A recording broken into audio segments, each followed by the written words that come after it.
Moj štapić, Bojanu ne mogu nikako da dam štapić, iako on tako traži, zahteva i znam da neće otići. Ali iz principa naravno daću Maji. Ona je stvarno rođena za ovakav šou i da pravi šou. Ja sam na prošloj farmi imala takvu Vesnu Ribas i ja znam da takvi profili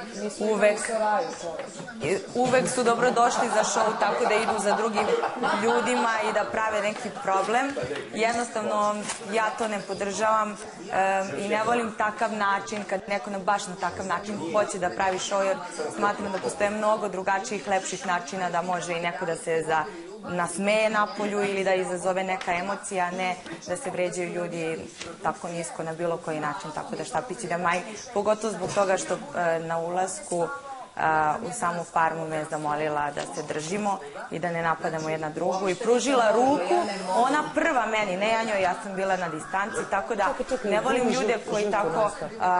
Ja ću imati trojke da kažem, što laže sve što kaže. Dobro, evo ja lažem, u redu je. Zato što si pametna plavuša. Okej. Kako ona sad tamo vodi ljubav? Da, kad ima dečka. Kad ima dečka. Da, on je to rekao, ja sam rekao. Ne, Tamara, kad je ona rekla meni to, ja sam rekao kako...